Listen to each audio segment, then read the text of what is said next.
Hola, ¿qué tal? Muy buenas noches, bienvenidos a Noticias 22. Gracias por estar con nosotros, tenemos mucha información. Saludamos a Laura Regis en la interpretación de lengua de señas mexicana y tenemos más. Güemansi. Así es, Laura, el día de hoy vamos a hablar de cine y va a estar Julio López conversando con este director de cine que ha hecho este cuaderno, pero recordarán que aquí en Noticias 22 hace algunos años hablábamos de esta animación que se presentó en Annecy, en Francia. Bueno, está de regreso y nos va a contar cómo fue la aventura en Francia y viene con este libro. Pero tenemos mucho más, además de cine tenemos mucho más, ¿verdad, Rafael? Así es, mi estimado Güemansi. Laura, muy buenas noches, amigos del auditorio. Isela Jospa, la ilustradora, acompaña en el último Pulsiones del año a Angélica Belleira para platicar precisamente de su trabajo, Laura. Efectivamente, vamos a hacer un recorrido por los mercados navideños de Alemania, cuáles son los más atractivos, cuáles son los dulces tradicionales, las bebidas que se degustan por estas fechas, que no tiene desperdicio, una colaboración de la Deutsche Welle. Y también vamos a visitar algún mercado mexicano para hacer los contrastes. Eso me parece una buena idea porque aquí también se pone bien. Bueno, esto es parte de lo que tenemos para todos ustedes. Comenzamos.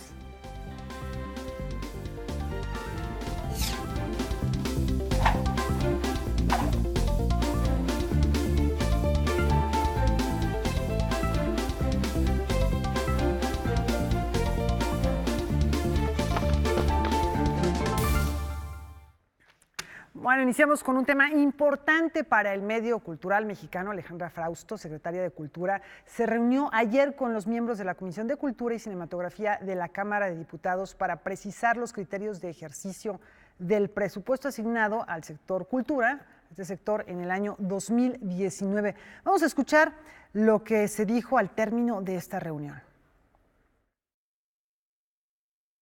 Todo el trabajo sustantivo de todas las áreas de la Secretaría está sin vulnerar.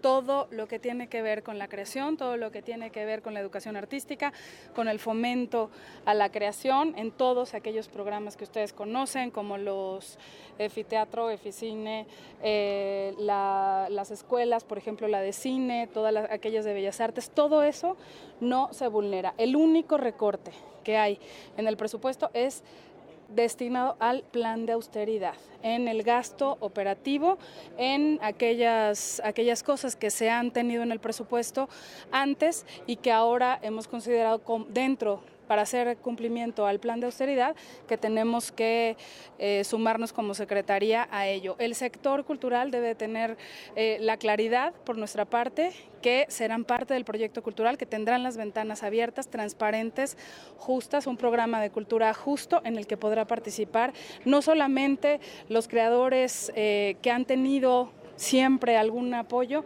sino aquellas comunidades a donde nunca se ha llegado, aquellos municipios a donde nunca ha habido posibilidad de tener una vitalidad cultural permanente. Cada comunidad de este país es un centro cultural, no existe un municipio sin creadores, y a partir de ahí es de donde vamos a atacar un problema fundamental que es la pacificación del país. Se desató la violencia, nos toca desatar la paz. Nos toca desatar la paz a partir de un proyecto de cultura que justamente trabaje en aquellos municipios en donde la violencia es una de las principales condiciones para los niños y para los jóvenes. Ese es el proyecto que hemos estado trabajando.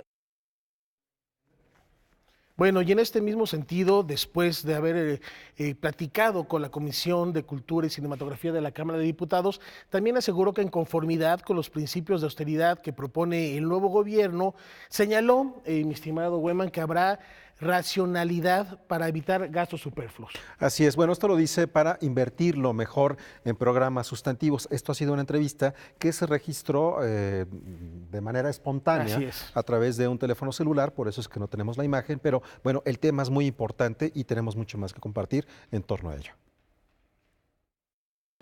En muchas cosas que tienen que ver con rentas onerosas de edificios, de coches, estamos estudiando la manera de bajar los costos en esos temas, y es parte del gasto administrativo de la propia Secretaría. Ustedes saben que cuando hubo reducciones al presupuesto siempre le pegó a lo sustantivo y nunca a lo administrativo. Este es al revés. El ahorro que tenemos es en lo administrativo y no en lo sustantivo. Bueno, ya buscaremos más adelante a la secretaria de Cultura, Alejandra Frausto, para que nos platique y poder detallar y compartir con todos ustedes los pormenores de lo que significan estos programas sustantivos, precisamente también para que no se altere la comunidad cultural con lo que respecta al recorte anunciado. Bueno, pues tendremos más detalles mucho más adelante. Continuamos con más información que tenemos para todos ustedes. Esto tiene que ver con el Museo Nacional de Antropología, en donde comienza un proyecto integral de restauración, catalogación y digitalización de las colecciones de máscaras que tiene bajo su resguardo. Más de 1.300 máscaras de distintos grupos etnolingüísticos de México se encuentran bajo resguardo en el Museo Nacional de Antropología e Historia. Son piezas únicas. Su proceso de elaboración y materiales son tan diversos como su significado. Todas las piezas fueron utilizadas en ceremonias religiosas y donadas al museo. El acervo en general está organizado por grupos lingüísticos, mayas, totonacos, tepehuas, ¿no? Y tenemos máscaras de casi todos los grupos, salvo en la península de Yucatán porque no se utilizan mucho máscaras. Y es muy importante que este patrimonio es de todos los mexicanos, no es dueño nadie en particular, sino todos en general, ¿no? Y por eso es nuestra preocupación en que quede muy bien el patrimonio público. Para proteger esta herencia cultural, los curadores del área de etnografía diseñaron un programa para restaurar, digitalizar y exponer estas piezas por Internet.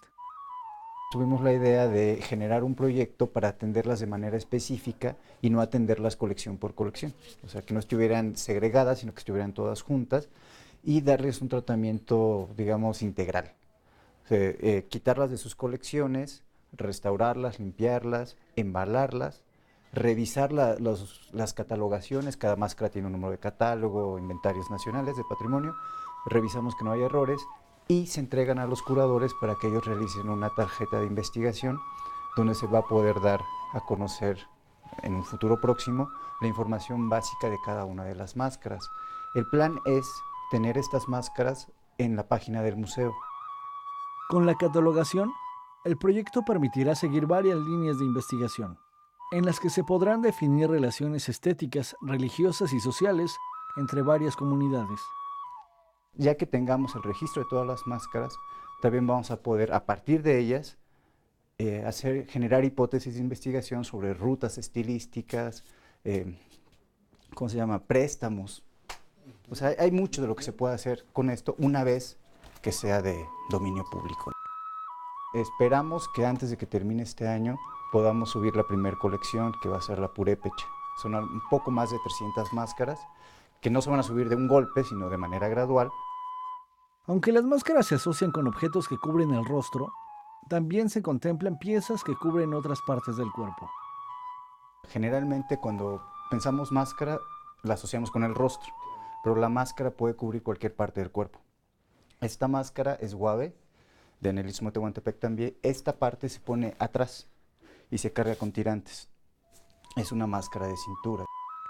Las máscaras se utilizan principalmente en ceremonias religiosas. Son elementos que ayudan a representar la lucha entre el bien y el mal. Son la herencia del choque de culturas y tradiciones. La lógica de la danza mexicana es casi toda ella colonial. Son muy pocas las danzas de origen prehispánico. La de volador sí es una de origen prehispánico. Aún así ya tiene elementos cristianos. Ahora, la mayoría se bailan en fiestas católicas, fiestas patronales, carnavales, Todos Santos. Entonces ya forman parte de una cultura que no es prehispánica. Noticias 22, Óscar Cortés.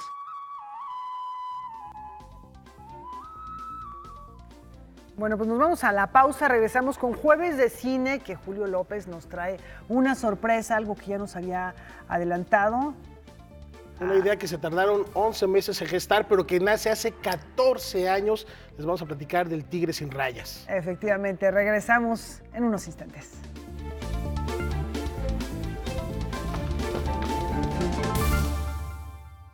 Bueno, qué gusto es cuando uno ve el crecimiento de un proyecto y que se logre concretar. Así es, y esto, un proyecto que comienza en México y que se termina de desarrollar en Francia con la participación, el apoyo de uno de los festivales de animaciones más importantes del orbe, que es el Festival de Annecy. Platícanos, Julio, ¿quién te acompaña y de qué va esto que estamos platicando y celebrando esta noche? Muy buenas noches, Laura, Rafael, Huemans, amigos de Noticias 22. Pues estamos con Raúl Robin Morales. Hace 11 meses estamos platicando de este proyecto con el que te ibas justamente al Festival de Annecy. Ibas un poco a la buena de Dios, ¿no? Con tus propios recursos, con el proyecto en la bolsa y con todas las ganas de que las cosas salieran bien. No salían las cosas como esperabas, pero bueno, al final de cuentas también en este festival ganas una residencia que te otorgan 11 meses para desarrollar este proyecto que por fin está terminado. Sí, Julio, la verdad me siento muy emocionado de regresar después de esta gran aventura en muchos sentidos que todavía no logro dimensionar.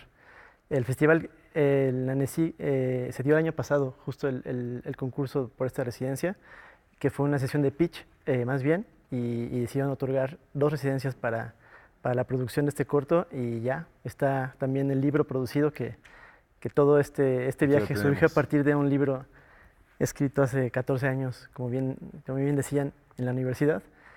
Y sí no deja de ser sorprendente que después de tanto tiempo, como rutas que jamás hubiera imaginado, se concreta y verlo aquí físicamente, en México aparte, ¿no? Sí, está sensacional. ¿Cómo fue un poco tu aventura en este estudio? Cuéntanos cuál es el estudio donde estuviste trabajando y cómo fue el proceso, ¿no? El estudio se llama Folimage, es uno de los más grandes por tradición en Francia. Es un estudio que se especializa en animación tradicional, animación 2D, y su sello es siempre apostar por el cine de autor.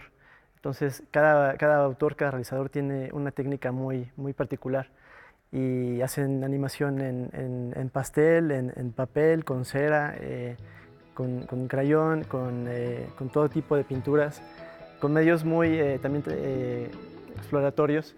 Y pues bueno, es una residencia que se hace cada año en este estudio, donde le dan la oportunidad a un director extranjero para estar en esta residencia 10 meses, para hacer un cortometraje de 4 o 5 minutos, en teoría, que creo que al final hicimos casi lo doble, y no les caí muy en gracia por haber llevado el equipo y los recursos al máximo como buen mexicano. Ahí veíamos un poquito de este cortometraje. Cuéntanos un poquito de la técnica. La técnica es pintura digital, como la llaman allá. Quisimos emular lo que se hizo con el libro, que es una especie de óleo. Aunque se realiza por computadora, hicimos toda la técnica tradigital, digamos, cuadro por cuadro, y pintada cada fotograma con una especie de brocha digital. Y fue todo un reto, la verdad, por el planning, por el presupuesto que teníamos, haberlo concluido en el tiempo y forma.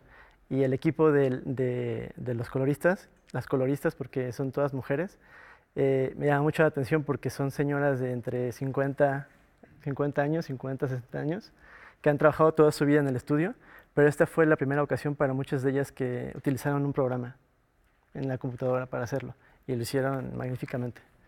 No, pues es sensacional. Es particular cómo se ha dado todo este encuentro, porque estuvimos por ahí reuniéndonos, ¿no? Justo cuando ibas a empezar el proyecto, y ahora este corto ya se tuvo la oportunidad de verse en Francia. Vienes a México, ya se terminó. ¿Qué va a suceder ahora con este trabajo? Sí, la verdad es un muy bonito cierre ahorita, justo hoy esta semana.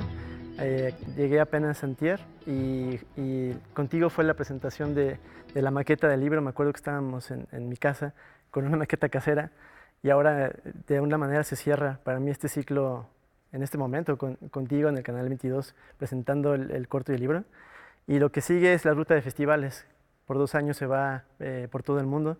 Tienen una proyección muy importante con este estudio, y no puedo adelantar muchas noticias, pero hay un festival mexicano que ya lo aceptó. Ya lo seleccionó. Entonces, ojalá que lo veamos el año que entra. Creo que por ahí tenemos incluso imágenes del libro, de esta primera vez que tuvimos ahí. ¿Sí? ¿No? Es bien importante cómo se da esta historia del libro, ¿no? Porque ahí estamos viendo justamente las imágenes del libro, ¿no? Estas primeras imágenes que nos compartiste muy al principio, hace un año, ¿no? Perdiste los primeros bocetos, los volviste a hacer, se volvieron a perder y los volviste a hacer. Sí. Y luego, bueno, pues aquí ya tenemos esto. ¿Cómo ha sido justo también este camino de pues, terminar esta publicación? Digamos, aquí surgió un poco todo, y ahora el público infantil, el público francés tiene la oportunidad también pues, de tener acceso a esta historia que pues, a mí me ha sorprendido también. Sí, de repente hay proyectos muy personales que te marcan o hacen un parteaguas, yo creo que en la vida de cualquier artista. Para mí ya es una historia que a base de terquedad, yo creo, insistencia y fe, ha seguido a lo largo de los años y ahora que concluye, me siento muy emocionado de que esta historia que habla mucho más bien es una búsqueda interna, es una metáfora complicada de contar sin texto. Creo que el libro es más fácil de comprender porque está más amarrado la relación, ilustración, el pasaje con el texto, la idea. El reto es cómo contar esta historia que pareciera un viaje metafísico, filosófico, en la búsqueda de una identidad o de un lugar para niños y sin diálogos. Hubo ciertas concesiones y hubo muchos retos que también hubo que afrontar y solo espero ver la respuesta de los niños. Me gustaría mucho saber cómo interpretan el final de la historia. Sensacional, pues el tigre sin rayas que anda por todos lados buscándolas. Qué bueno que tú ya encontraste de alguna manera las tuyas, ha sido un placer tenerte aquí con nosotros y ojalá que ya que esté en algunos otros festivales nos puedas contar también cómo va a ir y cómo va a estar y cómo lo recibe el público. Muchísimas gracias por estar con nosotros, Raúl Rubin. Muchas gracias. Pues un placer. Bueno, nosotros vamos a otra cosa porque también en la Cineteca Nacional se presenta un documental que tiene una historia muy particular. Es dirigido por Emiliano Mazza, es un director uruguayo y producido por Marta Orozco, que es una productora, valga la redundancia, ¿no? Productora mexicana que ha tenido proyectos muy exitosos, triunfadores incluso en el Festival Internacional de Cine de Cannes. Vamos a ver de qué se trata. Sucede que cuando hay esos vientos frescos, la marea aumenta y la cancha se niega todita de agua, no está apta para jugar. Me enteré en el aire que había un pueblito de pescadores en el medio de la laguna más grande de Colombia que había construido una cancha de fútbol arriba del agua. Y eso fue un gancho. Googleé Nueva Venecia y lo que veo es una página de Google de fotos de cadáveres y masacres y cosas así. Entonces ya inmediatamente nos enteramos de las dos cosas, que había una cancha de fútbol arriba del agua que era de García Márquez, y había una masacre que también era de García Márquez. Pero en el caso de Nueva Venecia fue y sigue siendo muy emocionante ver que tú te vuelves motor no solamente para hacer una película, como decir, alimentar tu ego propio o profesionalmente tu carrera, sino que también estás ayudando a que esa comunidad cambie, ¿no? A que los niños tengan un futuro. Un equipo muy pequeño, 4 personas, un fotógrafo Ricardo Restrepo de Colombia, una sonidista Isabel Torres de Colombia, bueno, la productora Marta Orozco y yo dirigiendo, una cocinera local y un señor que en canoa nos llevaba de locación a locación y además filmando prácticamente todo arriba del agua desde la canoa. El tema era encontrar de qué forma podíamos hablar de la violencia sin caer una vez más en pornomiseria y sin caer una vez más en historias que se repiten, porque a nosotros nos interesaba la otra parte de la historia, lo que pasaba después de la violencia, no cómo cayeron en la violencia. Nos interesaba ver cómo esta gente que tienen un rótulo de víctimas, en realidad su rótulo se puede cambiar y decir que son héroes.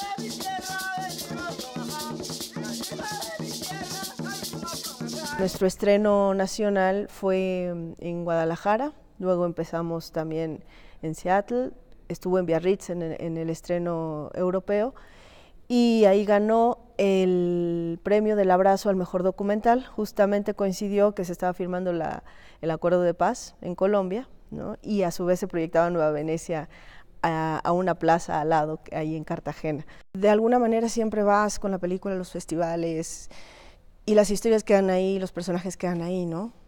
Entonces, retribuir a la comunidad y ver los cambios a corto plazo, que son 3 años, ha sido maravilloso. Como persona, bueno, nosotros estamos felices con eso. Mi sueño sería ver esta cancha más grande, entonces sí jugar fútbol, 11 con 11, a balón. Compré de mi bolsillo 3 palos, 15.000 pesos. Ahora tengo que buscar a las personas que me ayuden para la final.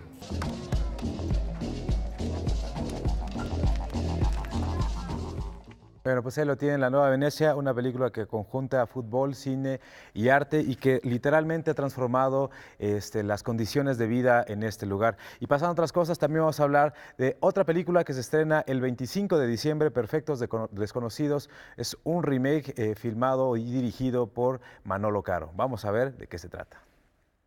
Hola. Hola. ¿Qué puedo entrar o me voy?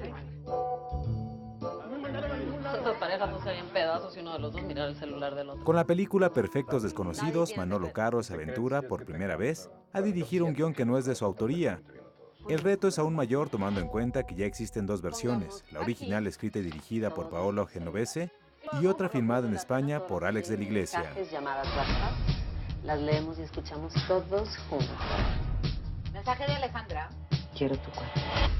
Empezamos bien. Sin embargo, a la hora de hacerla, hicimos tanto en tan poco tiempo que en ningún momento estaba yo pensando ni en hacerlo similar ni en hacerlo distinto, simplemente en estar presente, escuchar y dejándome afectar por mis compañeros bajo la dirección de mi director. Vista tanto esta versión de todas las demás, que es todavía más difícil el reto que ha asumido Manolo y todavía más interesante el viaje que propone, ¿no? La historia gira en torno a una cena de amigos. Todo se sale de control cuando deciden jugar un inocente juego. Todas las llamadas, mensajes y correos que lleguen a su celular durante la velada tendrán que ser compartidos con los demás comensales. Nada grave si no tienes algo que ocultar. Bueno, ¿quién es? Bueno. Tu madre. Nos invita, la película a dar como un vistazo a la relación que tenemos nosotros tanto en las redes sociales, a través del teléfono celular, como en el universo también de las relaciones humanas, personales. Creo que la película habla mucho de las apariencias, ¿no? De cómo tú pones una pantalla ante tu esposa, ante tu grupo de amigos, ante tus compañeros de trabajo, y cómo hay una verdad atrás, una realidad oculta, que estás protegiendo a través de esa imagen, de esa máscara. Fiel a su estilo, Manolo Caro vuelve a trabajar con Cecilia Suárez, Mariana Treviño y Miguel Rodarte. El elenco lo completa Ana Claudia Talancón, Frankie Martin, Bruno Bichir y Manuel García Rulfo. Dice que extraña tus besos. Me parece que Manolo tiene muchos talentos. Uno de ellos, que yo considero uno de los más potentes, es que sabe formar familias, sabe conjuntar equipos de trabajo que funcionen y que se entiendan y que tengan química, y con este elenco ha hecho para mí una cosa excepcional.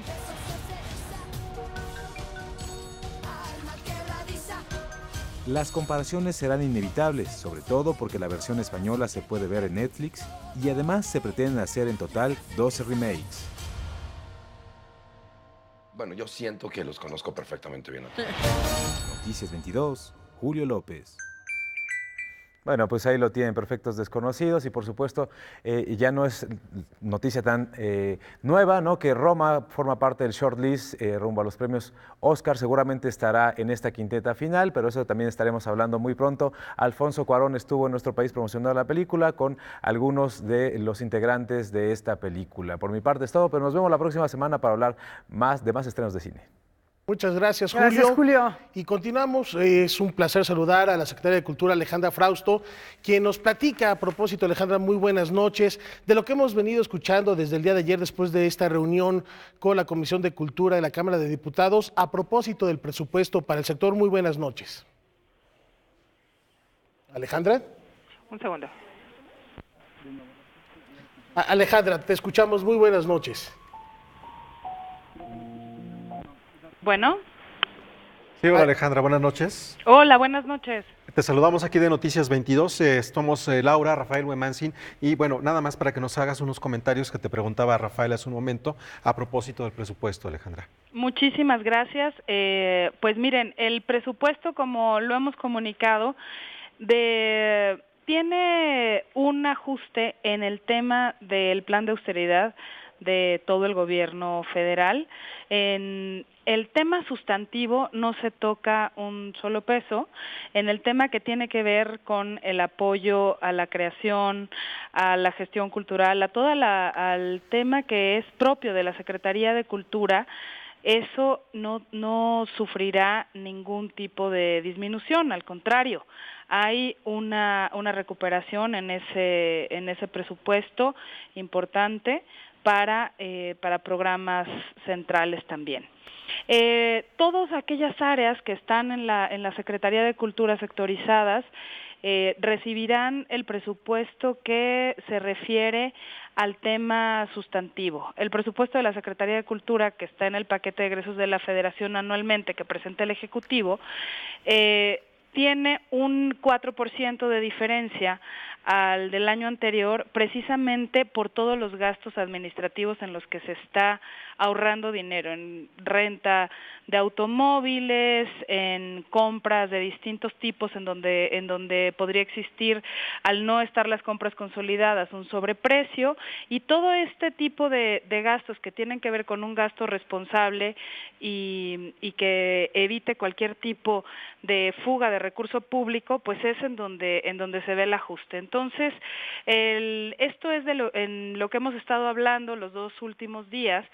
Y respecto al otro tema, que es el tema de los etiquetados, pues es un presupuesto que directamente la Cámara asignaba a proyectos culturales de manera directa. En este periodo, los últimos años, este tipo de proyectos es difícil que tengan un seguimiento, una relación con una política pública, y ahí es donde, como todo este ramo en la Cámara de Diputados, es donde cambió absolutamente la manera de gestionar los recursos.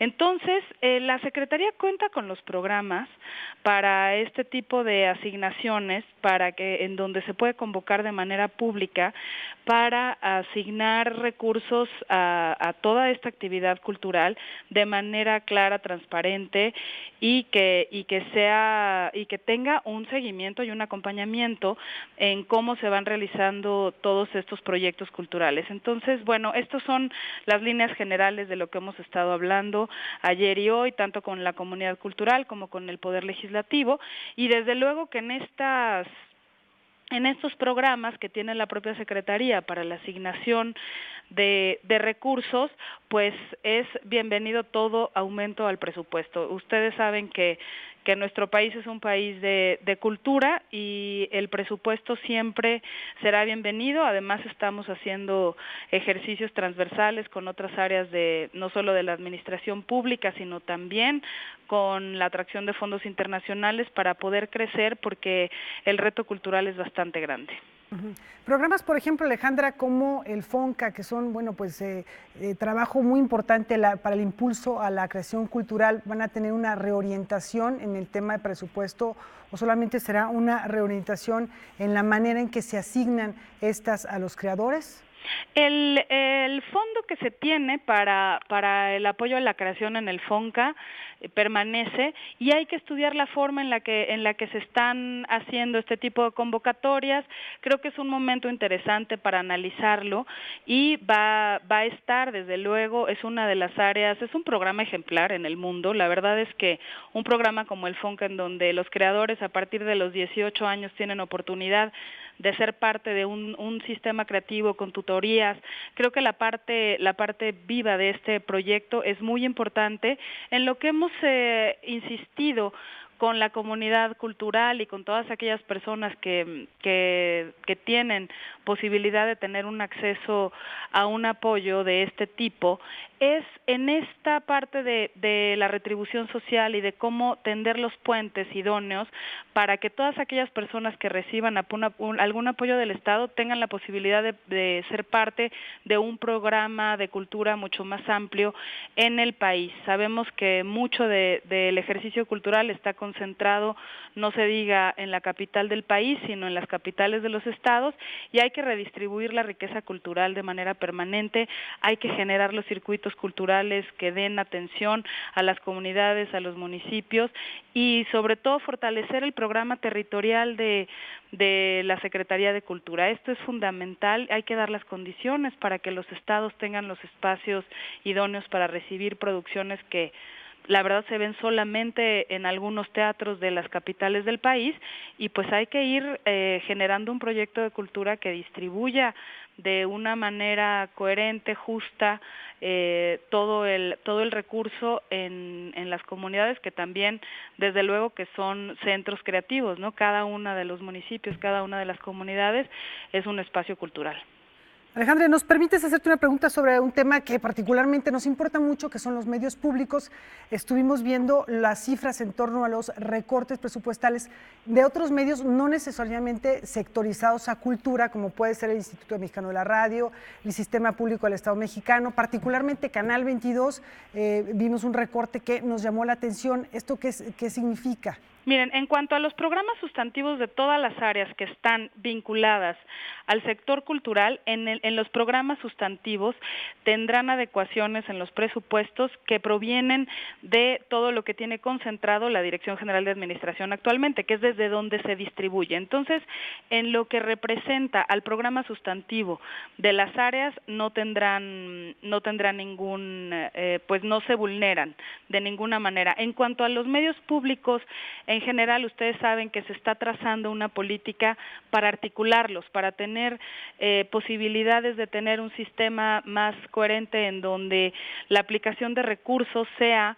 pues más compartida entre los distintos medios públicos con la independencia editorial y con la independencia que tiene cada uno de los medios con su vocación, que podamos ser un sistema que se colabore entre sí y que tenga que ver no solamente Canal 22, Radio Educación, pero también las radios comunitarias, también el Canal 11, que podamos articular todo esto. Esto es un trabajo que está en proceso, pero el tema del presupuesto para tanto para el Canal 22 como para los distintos, bueno, en este caso Radio Educación, tienen que ver con justamente respetar la parte sustantiva y ajustarnos en el tema de austeridad. Eso es en lo que se está haciendo. Les ponía un ejemplo en la renta de automóviles, pues sí estamos haciendo un enorme ahorro de casi 70 millones de pesos, ¿no? Esto no es dinero que se destine a la actividad cultural, es dinero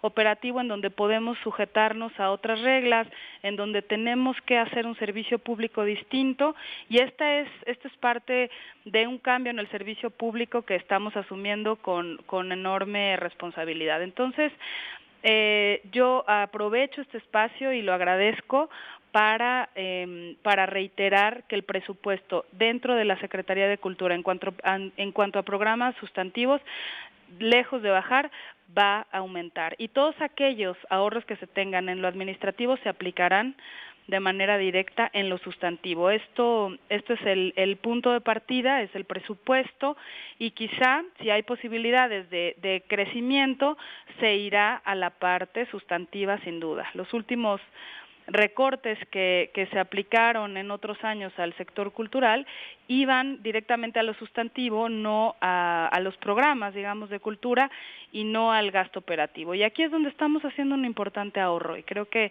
todos como servidores públicos somos parte de ello.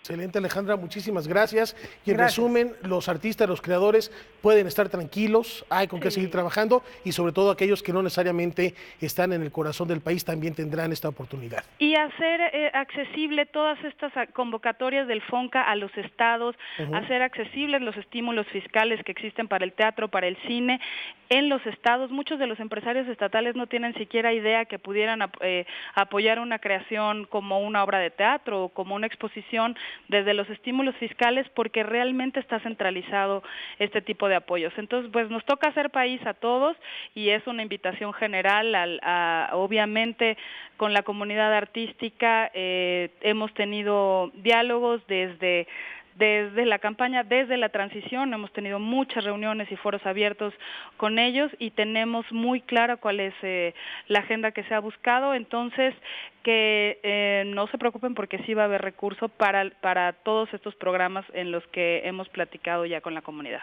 Muchísimas gracias, Alejandra. Estaremos al pendiente y, por supuesto, muy de cerca siguiendo tu actividad, en contacto contigo, y gracias por este tiempo. Les agradezco mucho, qué gusto saludarlos. Hasta luego. Gracias. Buenas noches, Hasta luego, chao. muy buenas noches.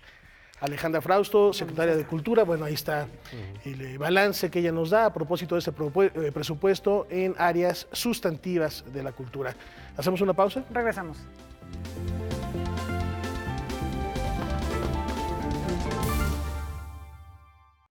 Bien, continuamos aquí en Noticias 22 y estamos en una época del año en donde existen muchas actividades en todo el mundo, por supuesto. Es la religión lo que ha permitido, entre otras cosas, el desarrollo de lo cultural, de lo artístico y de muchas tradiciones. En el caso de México, no es necesario esperarnos hasta el fin de año para ver esa diversidad de colores que tienen los mercados, pero sí, de manera particular, en la Navidad, adquiere tonos diferentes, ¿no? Hay otros matices que vale la pena visitar, en el caso particular del mercado de Jamaica.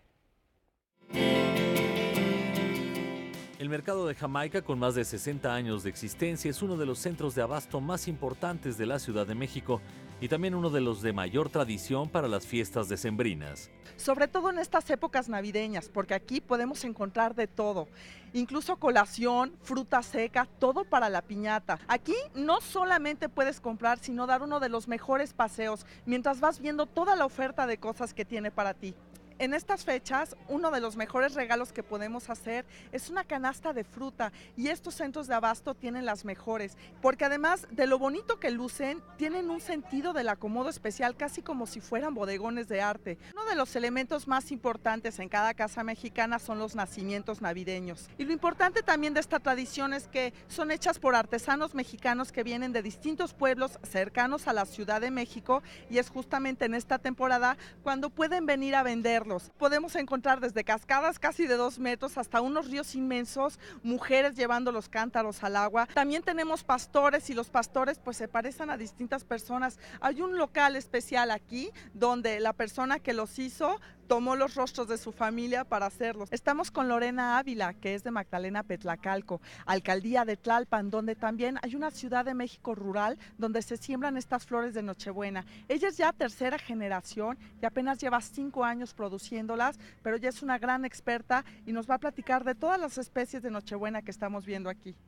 Pues aquí nos encontramos con la variedad de Frido, que es roja.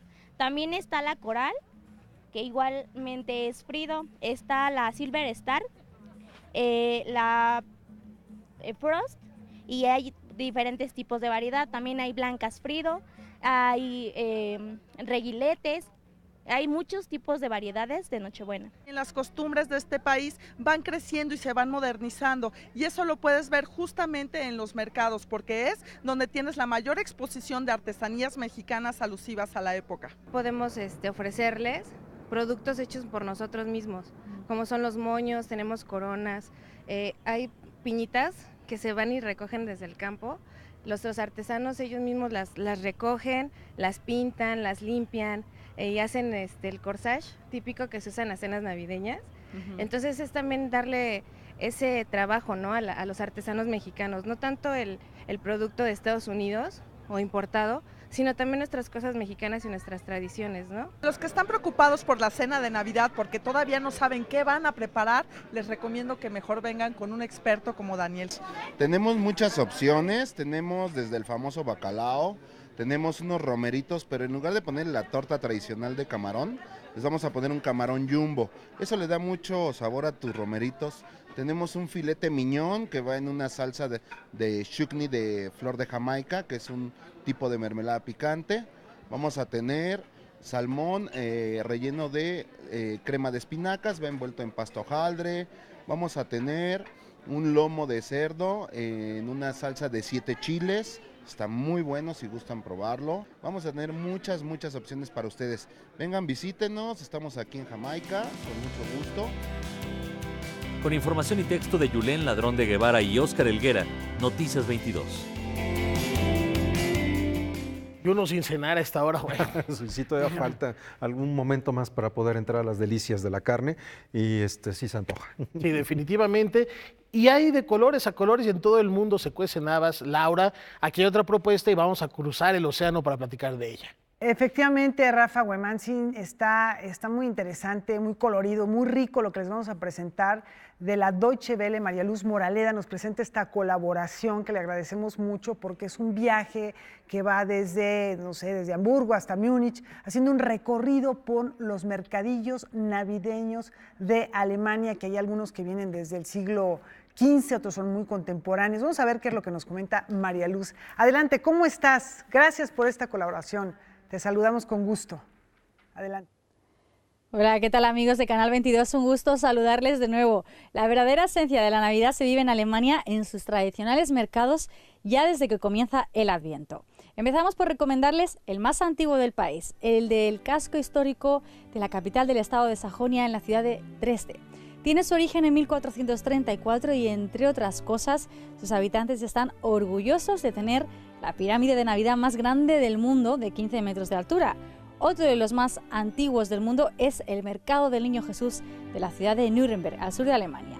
Su origen se remonta a 1628 y atrae cada año a más de 2 millones de turistas. Pero sin duda, vengan a la ciudad alemana que vengan en diciembre, ya sea Hamburgo, Colonia o Múnich, o a la capital, a Berlín, encontrarán el espíritu navideño tanto en mercados de lo más tradicional como de lo más moderno, con atracciones para niños o pistas de patinaje sobre hielo. Por ejemplo, en Berlín hay mercadillos de Navidad temáticos, como uno dedicado exclusivamente a la cultura japonesa u otro a los países escandinavos. Bueno, hay tanto que ver, pero bueno, María Luz, por ejemplo, ¿qué bebidas, qué dulces, qué se puede comer? Algo que no debemos perdernos. Aquí conocemos mucho el fruitcake alemán, por ejemplo. ¿Qué otras cosas hay? Por supuesto, el clásico para beber es el llamado Glühwein o vino caliente con especias. Yo sé que no suena tan apetecible, pero cuando se vive la Navidad a bajas temperaturas, les aseguro que el cuerpo agradece tomarlo. De dulces navideños destacan el llamado Stollen, tradicional del mercado de Dresde del que les hablábamos antes, un bizcocho que se hace con frutos secos y que además tiene su propia representante, la chica del Stollen, que reparte trocitos de este dulce a los visitantes. Además, el mercadillo se inaugura cada año con un Stollen gigante de unos 2 metros de largo que prueba primero el alcalde de la ciudad. Y otro gran dulce alemán que no falta en estos mercados es el Lebkuchen, un pan de jengibre y otras especias típico de la ciudad de Nuremberg. La receta se conserva desde la Edad Media. Bueno, ahí está Lebkuchen, Stollen, que suena realmente muy rico. Pero bueno, Mariluz, por otra parte, un asunto no tan agradable, hemos visto cómo en la ciudad francesa de Estrasburgo hubo un atentado terrorista, en el 2016 también otro atentado en Berlín. ¿Qué es lo que se está haciendo para evitar esta violencia y que la gente esté tranquila cuando vaya a los mercadillos? Sin duda, estos lamentables hechos obligan a las autoridades a tomar medidas. Además del aumento de agentes policiales que velan por la seguridad y los controles a los visitantes a las entradas de cada mercado, las autoridades colocaron, por ejemplo, árboles móviles, bloques ocultos de hormigón y vehículos que bloquean el acceso a las plazas donde se encuentran normalmente estos mercados.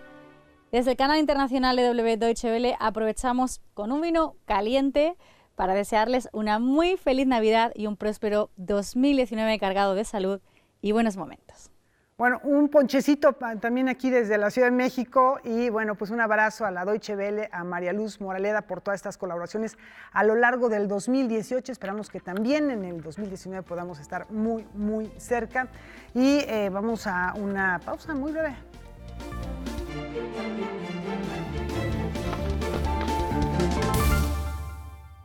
Nos vamos al Museo Nacional de Antropología. Ahí en ese espacio es posible hacer un viaje al siglo de las luces. Y así poder ser testigos del reencuentro entre la cultura británica y el arte greco-romano.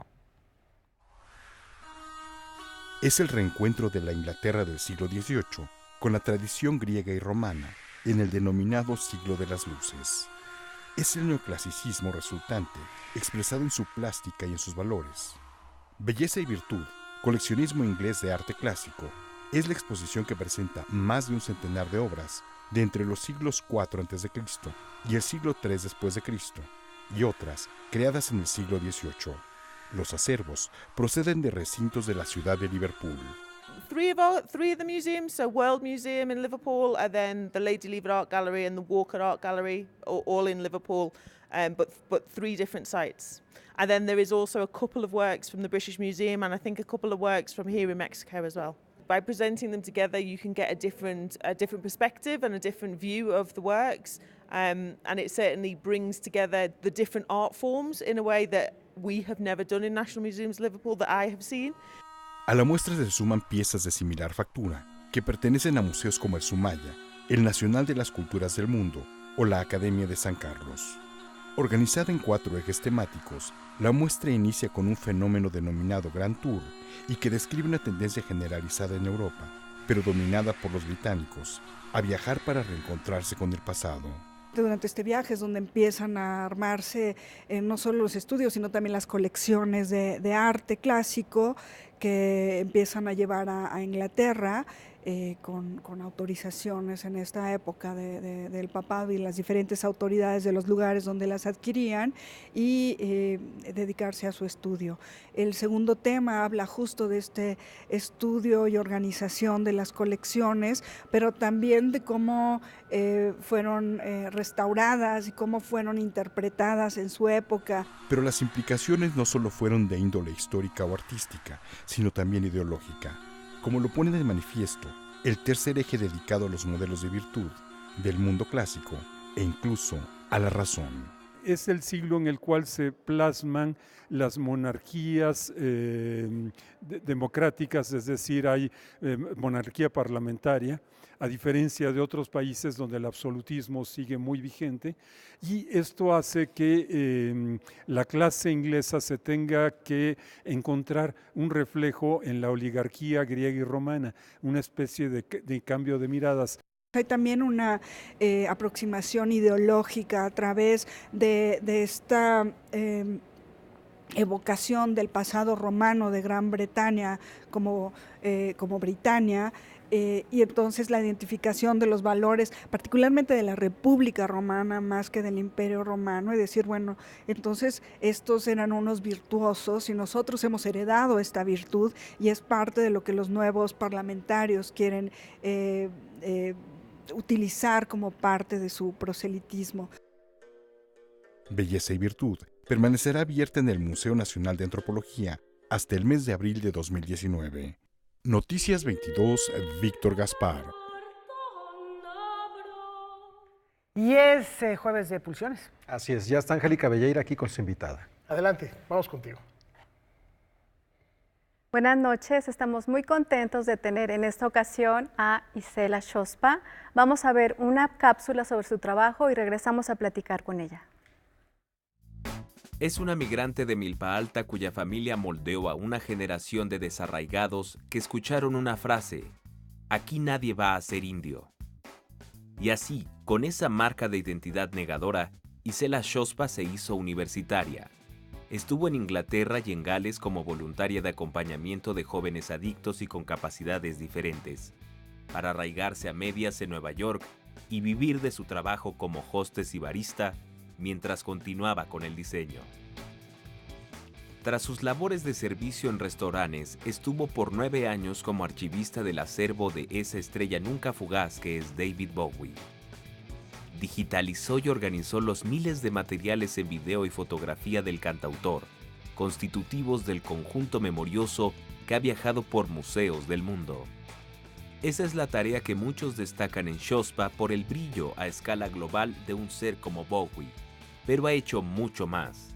Desde Nueva York creó personajes fuera del cliché de la ilustración mexicana e indigenista, donde un bebé tamal, un cerro y un nopal son personajes para la ternura y quizás algo de felicidad.